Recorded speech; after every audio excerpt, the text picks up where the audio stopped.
MPPA ini. Bagaimana untuk selanjutnya? Untuk selanjutnya MPPA ini masih sama sesuai dengan bahasan video sebelumnya, yaitu resistennya terdekatnya ada di 5.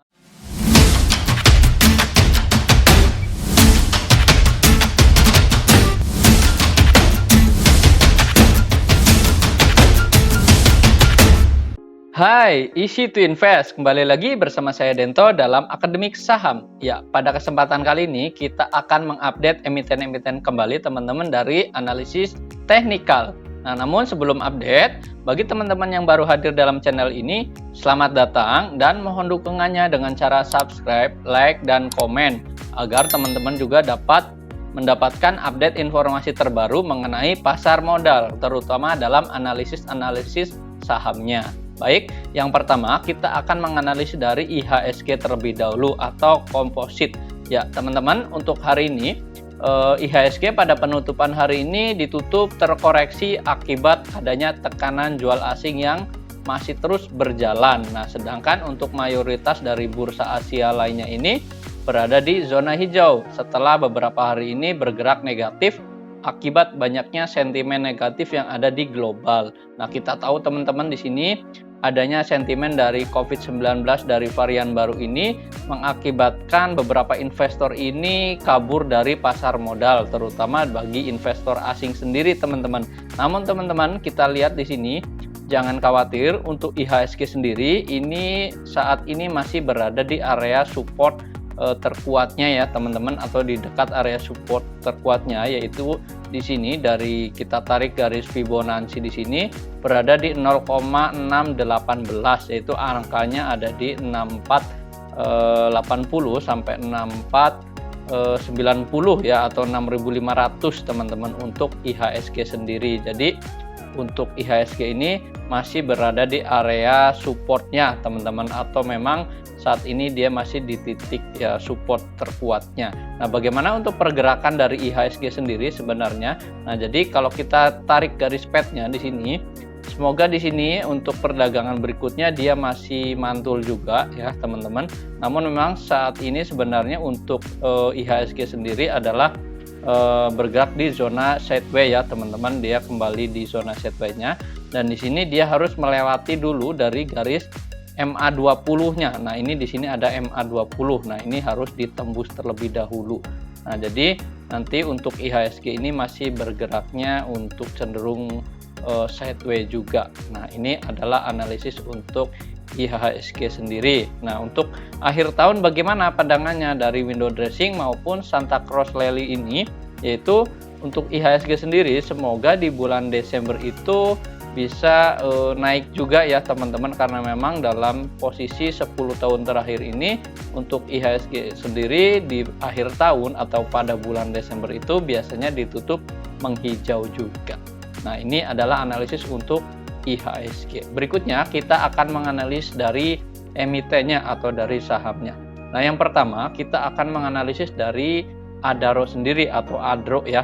Nah, sesuai dengan analisis sebelumnya, untuk Adaro sendiri hari ini ditutup menguat teman-teman. Waktu itu di 3 hari lalu saya sudah membuat untuk analisis Adaro yang memang masih berada di dekat area support di sini ya teman-teman, karena memang waktu itu saya buatnya dekat dengan area support, dan hari ini naik juga di angka closingannya itu sebesar 1755 dengan kenaikan tuh 3,2%. Nah, untuk pergerakannya sendiri bagaimana secara analisis teknikal?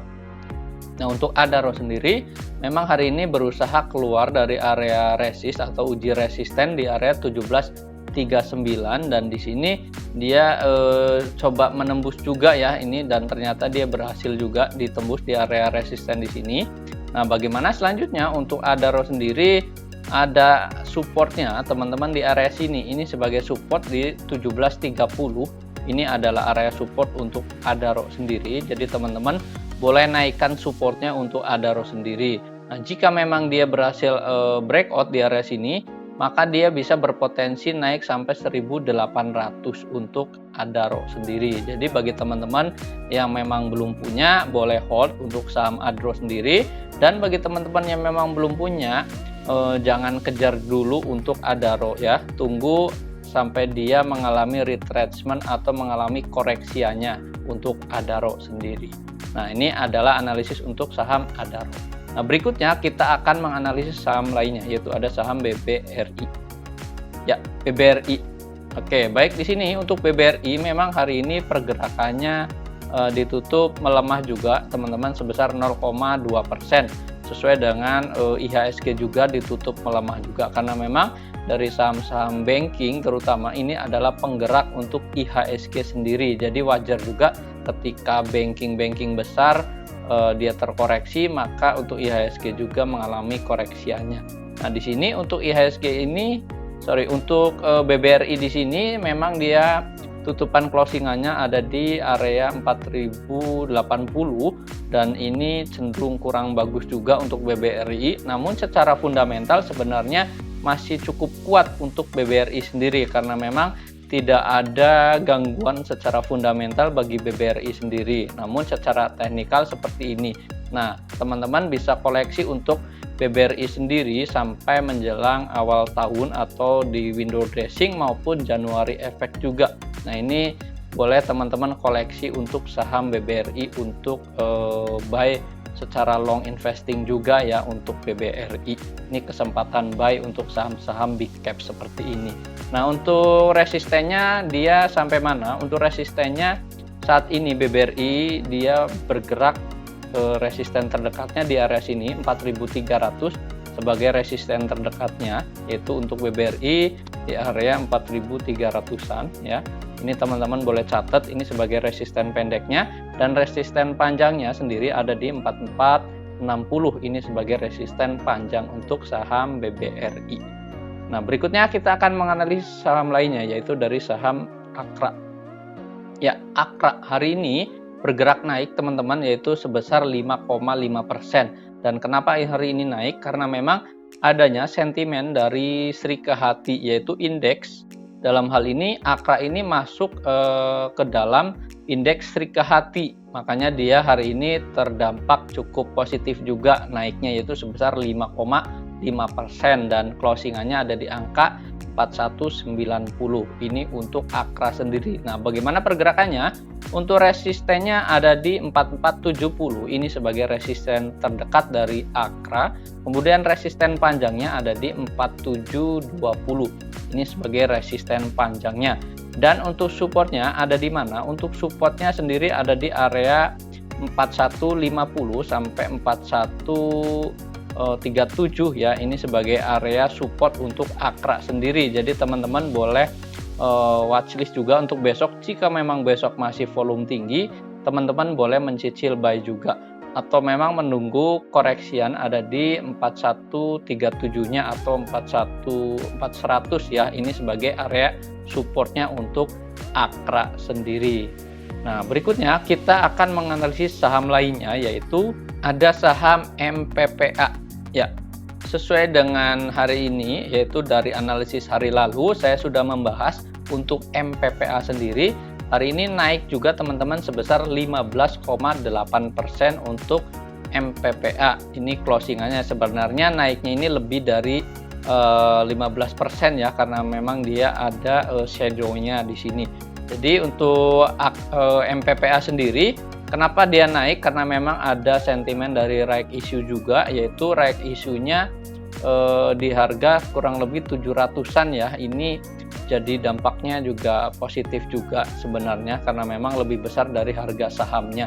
Nah, namun untuk MPPA ini bagaimana untuk selanjutnya? Untuk selanjutnya MPPA ini masih sama sesuai dengan bahasan video sebelumnya, yaitu resistennya terdekatnya ada di 585. Ini sebagai resisten terdekat, dan resisten jauhnya ada di 670. Ini sebagai resisten jauhnya untuk MPPA sendiri. Jadi bagi teman-teman untuk strategi besok bagaimana? Jika memang besok masih ada volume cukup tinggi juga atau cukup oke juga, teman-teman boleh masuk untuk trading buy saja untuk MPPA. Manfaatkan untuk trading saja dari saham ini. Baik, ini adalah analisis untuk saham MPPA.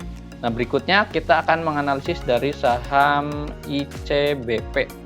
Ya, ICBP atau Indofood di sini ya, kita lihat di sini untuk saham si Indofood sendiri hari ini naik juga teman-teman sebesar 5,6%. Kenapa? Karena memang adanya laporan yang memang cukup bagus juga atau kenaikan penjualan dari ICBP sendiri. Ini secara fundamental ini masih cukup bagus juga meskipun di hari sebelumnya ini mengalami penurunan yang cukup tajam juga. Karena apa? Karena memang adanya sentimen yang kurang bagus dari COVID-19 sendiri. Jadi kita di sini boleh watchlist untuk ICBP sendiri. Nah, ini secara valuasi ini masih cukup oke juga teman-teman. Ini bisa dikoleksi untuk invest jangka panjang juga untuk ICBP. Nah, untuk strateginya gimana? Secara teknikal bagi teman-teman yang memang tertarik untuk mengambil ICBP, teman-teman boleh watchlist juga di sini ya. Untuk resisten ICBP sendiri ada di mana? Saat ini resisten pendeknya ada di 9025 untuk resisten pendek dari ICBP 9025 atau 9025 untuk resisten pendeknya. Dan resisten panjangnya ada di mana? Untuk ICBP sendiri resisten panjangnya ada di 9425. Ini sebagai resisten panjang dari ICBP sendiri karena memang hari ini cukup bagus juga kenaikan dari sisi volume. Untuk asing sendiri hari ini sudah buy juga ya teman-teman untuk ICBP sendiri. Nah, berikutnya ada saham Indofood kembali yaitu dari INDF ya, Indofood di sini. Nah, kita lihat untuk INDF sendiri hari ini naik juga teman-teman karena memang masih sama yaitu dari satu induk juga atau satu merek Indofood di sini karena memang laporan penjualannya ini cukup bagus juga teman-teman untuk laporannya, dan hari ini naik sebesar 3,6% dan closingannya tutupannya itu di 6525. Nah, bagaimana secara analisis teknikal? Untuk analisis teknikal sendiri dari INDF sendiri ini ada di 6575 sebagai resisten pendeknya. Hari ini memang resisten ini diuji teman-teman ya di sini, namun dia kepentok di atas dari BB top atas atau Bollinger Band topnya ya teman-teman. Ini sesuai garis yang di sini dan dia dibawa turun kembali. Namun besok masih diperkirakan masih bisa untuk coba menembus resisten di sini ya. Jika memang volume besok masih bagus, teman-teman bisa boleh mencicil buy. Nah, INDF ini sangat bagus juga secara fundamental, jadi boleh untuk dikoleksi juga untuk jangka panjang. Nah, untuk resisten selanjutnya ada di 6700. Ini sebagai resisten selanjutnya dari INDF dan resisten panjangnya ada di 6950 di area resisten 6950 sebagai resisten panjangnya.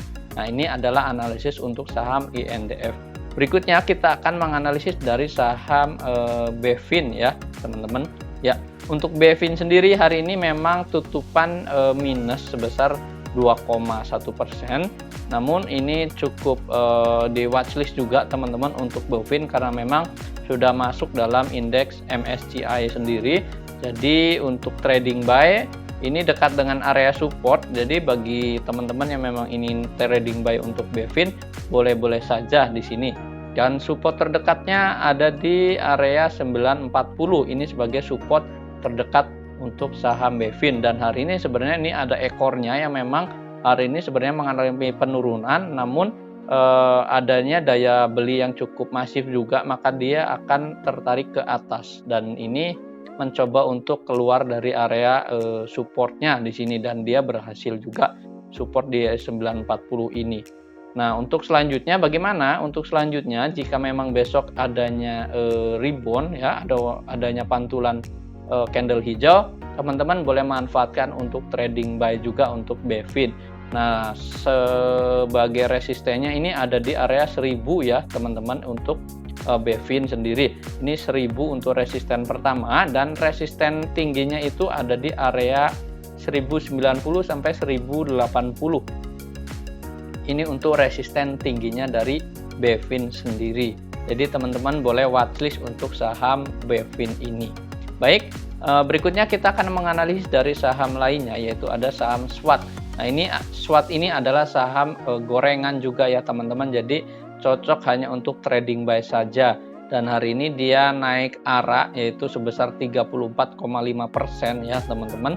Jadi boleh untuk watchlist juga untuk SWOT sendiri ya, karena memang untuk resistennya ini masih cukup bisa juga. Semoga besok bisa mengalami resisten untuk SWOT sendiri yaitu di 220 ya. Ini sebagai resisten untuk saham SWOT sendiri. Jadi boleh teman-teman untuk trading buy dari saham SWOT. Nah, untuk supportnya ada di mana? Untuk supportnya ada di 194. Ini untuk saham SWOT.